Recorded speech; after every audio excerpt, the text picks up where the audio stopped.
Win by the homer, you die by the homer. I think that's the story of tonight's game. We had a rough one yesterday, and we got some big hits tonight. So really happy with the way our team responded after a rough finish of the game yesterday. It was nice to see. Got down early, and we just hung in there. And obviously we got some big 3-run homers. That was the difference.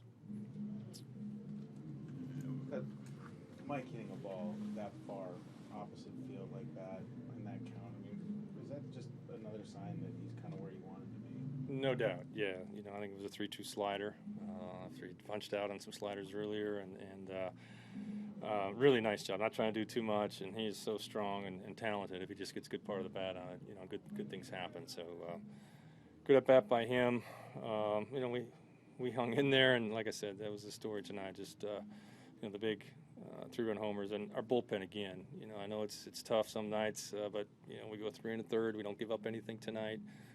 Really, really nice job by those guys. What did you see from Diaz in the ninth there? It's a little bit. He's flying open, and I think when you watch it, that's where the ball leaks up the arm side, and he's got to learn how to make those adjustments. When he goes to a slider, he gets his release point back in there, and he stays gathered and closed, and the ball goes where it's supposed to. But the fastball right now, a little bit of a challenge. But he recouped. He got it back into it. It is a process, and that's what happens. You're 22 years old. Yeah. It looked like brilliant timing on the defensive replacements in the outfield there. Thank you. I appreciate it.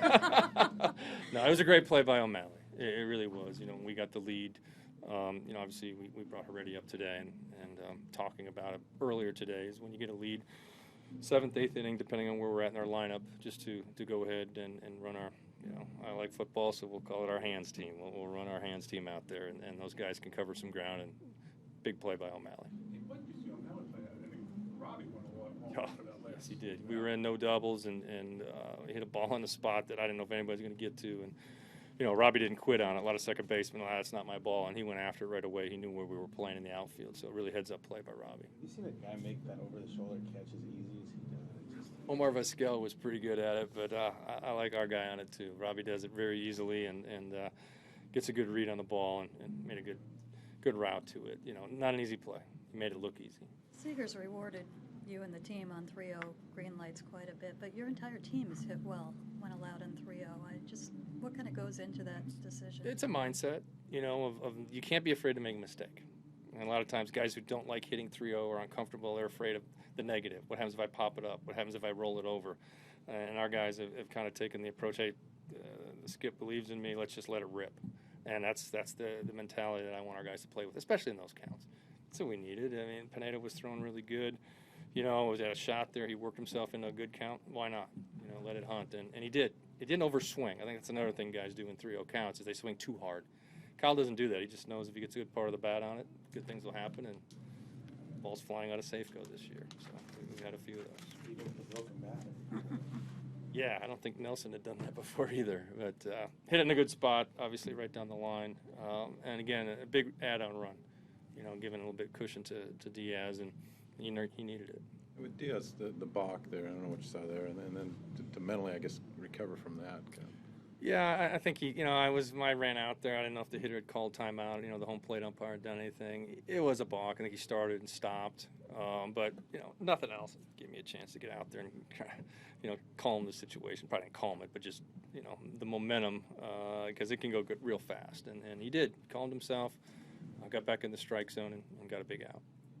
Cody had the pretty good comeback inning after he got the lead. We're just trying to see if we can get one more out of him there with the short ball thing. Yeah, it's that's the 6th inning has been our Achilles heel. There's no doubt. It's been the toughest inning for us to get through this year. It's that 3rd time through the lineup.